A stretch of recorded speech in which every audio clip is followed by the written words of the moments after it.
In this video, I'm going to show you a few different ways to help manage your Google Classroom notifications. I created a demo of Google Classroom and started messing around with some announcements and assignments, and you can see right away I started to fill up my inbox with all these notifications. So if you've been using Classroom all year, you likely have thousands of these that have come to your inbox throughout the school year. So the first thing you can do is, if you go back to Google Classroom itself, before you choose a class, go to the menu in the top left and go down to Settings. In here, this notifications section, you can turn on or off which types of notifications you wish to receive. So if I don't want comments on posts, I can toggle it so it's off. If I definitely want private comments, blue means it's turned on. So I would be careful with these. You definitely don't want to miss something. So I wouldn't turn off everything. But you do have some flexibility with what types of notifications you want to receive.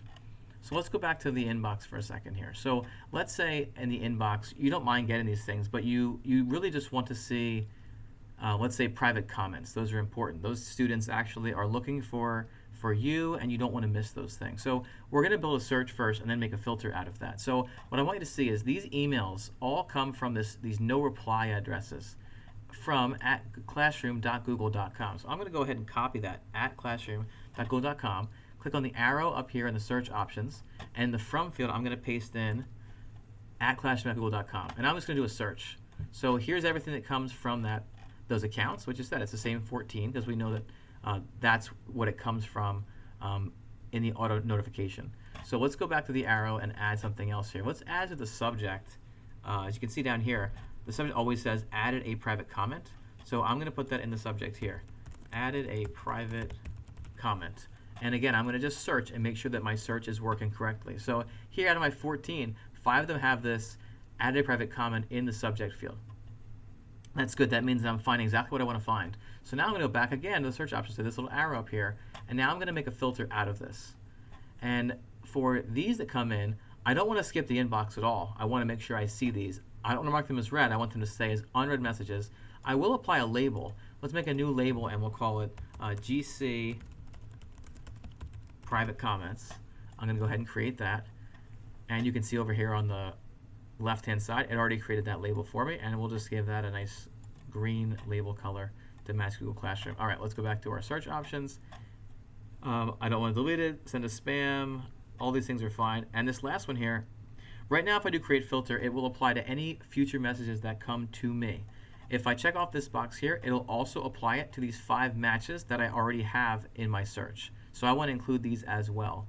So I'm going to go ahead and I'm going to create the filter.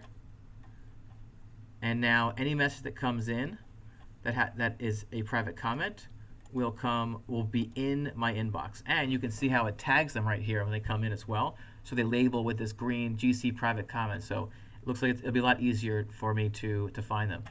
So what I would imagine that you're going to want to do is a combination of these strategies. You're going to want to go into the Classroom settings first and adjust what's coming in from this point forward. And then once you determine that, you go back to your mail, and it's time to sort through your mail and come up with a system for, okay, how do I archive or organize all of the emails that have already come from Classroom, and how do I want future ones to come in?